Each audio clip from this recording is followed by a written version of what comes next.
Final segment to go, guys. As always, follow the show at Nick Wilson Says, at Spencito_. But we take a quick look at our Michigan panic meters. There is no change in my panic. As I've said, the most likely things that will impact my panic meter are Dante Moore and whether he lands at Ohio State, Michigan, or otherwise, and what the Buckeyes do at portal. So I stay at quarterback. So I stay in the light scarlet. Yeah, I think I'm sticking in the light scarlet as well. So I'm just going to keep this up here for a second because I'm with you. I think the biggest things that'll impact it, the portal, if they address the quarterback position. If Dante Moore ends up at Michigan, that'd make me a little bit nervous. I also think too, off the conversation we just had to kind of end last segment around Jeremiah Smith, if he ends up at Florida State, I don't know that I would change it, but if he for sure, but like if we're talking about him committing to Ohio State next Wednesday and signing on the dotted line finally, then that'll make me maybe go into the white to know, okay, all this talk about the recruiting class losing some steam and guys maybe flipping, once we see what that final sort of group coming in looks like, it'll make me feel a little bit better about things where I might actually revert back to the white. So we'll see. So with that going on, the big news earlier this week, Malik Murphy, Texas's backup, who got to play when Quinn Ewers was banged up, steadied the ship, obviously, helped them to this playoff berth. He is in the portal, and it's not just should we get him, which is something we can definitely talk about as we continue on here. I think Bill's right. I think let's give it till next week and see where the names start to fall and who's interested in him. But then it's more about this agonizing decision this kid had to make of, do I do what's best for me, which is going to the portal before it closes in early January, or do I stick with his team through the college football playoff? And obviously he ended up choosing what was best for him, but he kind of went on record saying how brutal of a decision this was and how maybe unfair the timing of the transfer portal is. Yeah, and I thought that Steve Sarkisian's quotes on it were pretty poignant. Like he talked a lot just about how he feels bad for Malik and how he really had to make it like an agonizing decision about his future and how he thinks it's unfair because he flat out said like Malik should be with us. Like he should be with us on this ride and be part of this. But I understand where he has to make the right decision for himself and his future. And obviously from his perspective, he's reading the tea leaves of, well, Quinn Ewers is, I think this probably tells the story that Quinn Ewers is coming back to Texas because he maybe had a chance to get that job, maybe he doesn't leave. But the fact that he's now in the portal tells me Quinn Ewers probably is coming back. And then he knows after that it's going to pave the way for Arch Manning to take over. So I can't blame him. It doesn't sound like Steve Sarkisian's really blaming him. He certainly sympathized with the young man. And I think that's all you really can do from a head coaching standpoint. I really thought what Steve Sarkisian said was pretty telling, where you could tell even he was sort of in conflict with the whole process because he understands, I respect that he wants to go do what he needs to do, and he should. But I also feel bad because I want him to be with us for this ride that he actually contributed to this year. Like, it's not like this was just a guy who was sitting there, watching it all unfold. No, he had to actually come in and play games and got them to a point where they stayed undefeated and make the playoffs. So not undefeated, but they had the one loss, but stayed unbeaten when he was when he was playing, they stayed unbeaten. So yeah, I think I think it just raises the question, Nick, like, how do you moderate this moving forward? Because you kind of have this early portal window, and then there's a second portal window after bowl season kind of wraps up and after the championship game.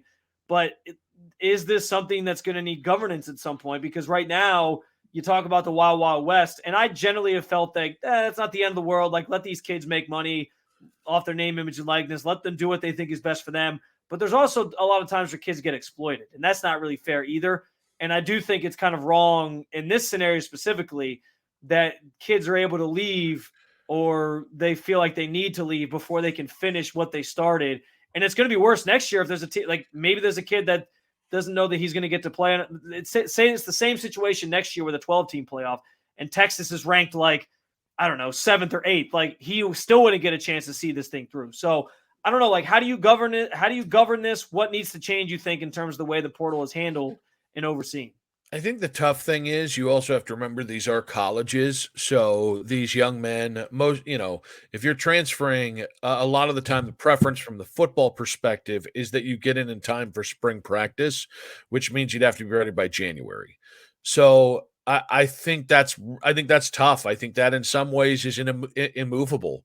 So if you open up the portal earlier, you're impacting obviously the regular season. If you limit the time, meaning, okay, well, now we're going to go ahead and push it till after the college football playoff, or it'll stay open for everybody until January 15th. Now you're impacting college admissions. Like, I don't think there's a simple fix. And I I think, like, every time there's a situation that is not advantageous to everyone or disadvantageous to specifically a young person like Malik, we jump and say, "Well, we got to fix this," and it's like, "Well, find me the fix," because I haven't heard a good fix.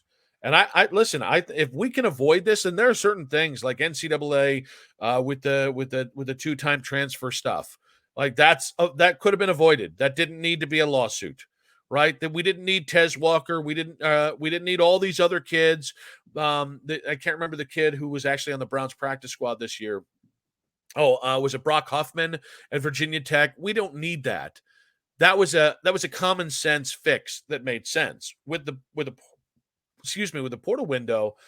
I don't know what the common sense fix is, and that bugs me because I'd like one of those. Be nice. I just don't see it. How about you? Do you think the 12-team format will change at all when like spring ball starts? Because I was trying to make sure I knew this coming into the show.